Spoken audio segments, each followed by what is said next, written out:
فالسلام عليكم ورحمة الله وبركاته ወንድሞች እህቶች አላህ Subhanahu Wa Ta'ala ካለ ዛሬ ስለ ታላላቁ ቀናቶች መካከል ከሚጠቀሱት አላህ ብዙ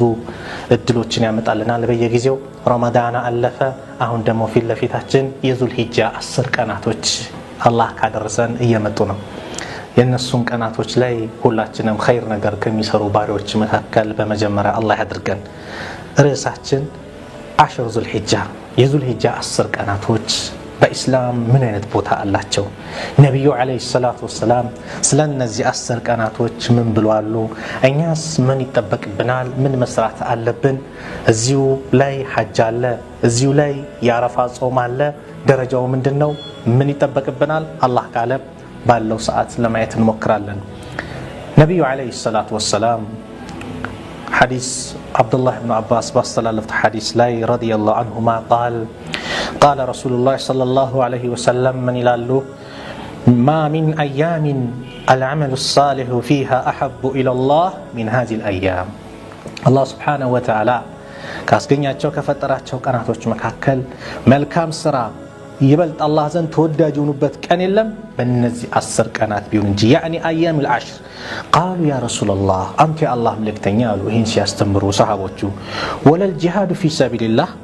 ጂሃድ في سبيل الله በአላህ መንገድ መታገልም ቢሆን በእነዚህ ቀን የሚሰራው ቀን ይበልጣል ማለት ነው ከዚህም ከጂሃድም ይበልጣል ብለው ጠየቁ የዚህ ጊዜ ነብዩ አለይሂ ሰላቱ ወሰለም ወለል ጂሃድ في سبيل الله አው ጂሃድ في سبيل الله ቢሆንም ይበልጣል በእነዚህ 10 ቀናቶች የሚሰራ ኢላ ረጁሉን ሰውየው ሲቀራሉ خرج بنفسه وماله لجهاد في سبيل الله በነፍሱም በገንዘቡ ወጥቶ فلم يرجع من ذلك بشيء او አንዳቸውንም ይዞ ሳይመለስ በዛው ከቀራ እዛው ሸሂድ የሆነ ሰው ሲቀር ሌላው ግን በዚህ 10 ቀን ከነዚህ እንኳን ይበልጣል ብለው ነብዩ አለይሂ ሰላቱ ወሰለም ሐዲስ ላይ ተናግረዋል رواه البخاري ሐዲሱን ኢማም ቡኻሪ ዘግበውታል ስለዚህ እነዚህ 10 ቀናቶች ትልቅ ደረጃ አለው አላህ Subhanahu Wa Ta'ala የማለባቸው ቀናቶች ናቸው አላህ ሱረቱል ፈጅር ላይ ወልፈጅር ወለያሊ عشر والشفع والوتر يا الله የማለባቸው والفجر ያው በጎህ እምላለው በነጋቱ وليال عشر እንደዚህም በ10ቱ ሌሊቶች እነዚህ የዙል ሂጃ 10 ቀናቶች ናቸው ተብሏል ብዙ ተፍሲር ተሰጥቷል የረመዳን ሌሊቶች ናቸው ተብሏል የመጨረሻዎቹ አሽር አልአዋኺር የሚባሉት አይደለም የዙል ሂጃ እነዚህ 10 ቀናቶች ናቸው ተብሏል قال ابن كثير رحمه الله ابن كثير ምን ይላሉ المراد بها 10 ذي الحجه ይሄ የተፈለገበት የዙል ሂጃ 10 ቀናቶች ናቸው كما قال ابن عباس وابن زبير ومجاهد وغيرهم عبد الله بن عباس ابن زبير مجاهد ሌሎችም እንዳሉት ይሄ የዙል ሂጃ 10 ቀናቶች ናቸው والشفع سل يوم النحر ነው በጥንዱም በነጠላው መላሉ አለ ጥንድ የተባሉት يوم الشفع والشفع የተባሉ يوم النحر 10ኛው ቀን ነው يوم الأضحى እኛ ዒድ ብለን የምናከብረው ቀን ማለት ነው والوتر ደግሞ የተባለው يوم عرفه ነው የዓረፋ ቀን ነው አሉ ዑለማዎች ተፍሲሩን ሲፈስሩት ስለዚህ በእነዚህ ቀን አላህ Subhanahu Wa Ta'ala ይበልጥ ማወደስ አላህ Subhanahu Wa Ta'ala መገዛት ትልቅ ደረጃ አለው አላህ ቁርአን ላይ ويذكر اسم الله في ايام معلومات አላህ Subhanahu Wa Ta'ala በእነዚህ በታወቁት ቀናቶች አላህን አስተዋውሱት እነዚህ ምንድናቸው ታውቁ ቀናቶች 10 የዙል ሂጃ ቀናቶች ናቸው ስለዚህ አልዓመሉ ሷሊህ ተብሏል አመሉ ሷሊህ መልካም ስራ መስራት በእነዚህ 10 ቀናት የበለጠ የሚሰራ ኸይር ነገር የለም ተብሏልና መልካም ስራ ሲባል ምንድነው መልካም ስራ በጣም ብዙ ናቸው ከሶላት ጀምሮ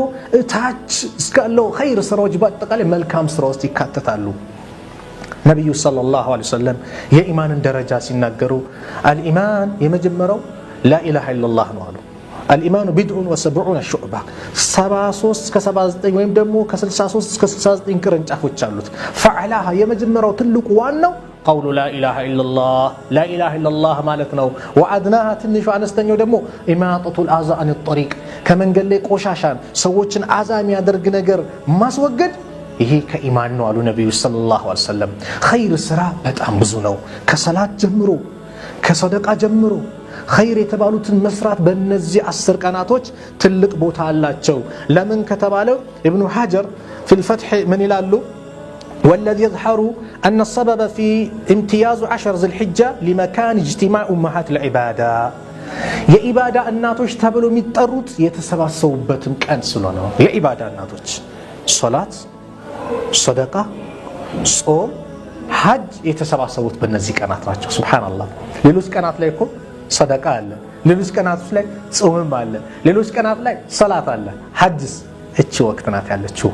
8ኛው ላይ ይጀምራል ከዙልሂጃ 8ኛው ከዛ 13ኛው ላይ ጨርሶ ሌሎች የጎደለው ነገር ካልቀረበት በስተቀር በ5 ቀናት ውስጥ የሚጨርስበት ጊዜ ነው ሐጅ ሱብሃንአላህ ይሄ የዙልሂጃ ወር ውስጥ የዙልሂጃ ቀናቶች ሰላት እንደዚሁም ጾም ሰደቃና ሐጅ ولا ياتي ذلك في غيره ከነዚህ ውጭ የሚመጣበት የለም እነዚህ የተሟሉት ኢባዳዎች በእነዚህ 10 ቀናት ነው ያሉት ስለዚህ በእነዚህ 10 ቀናት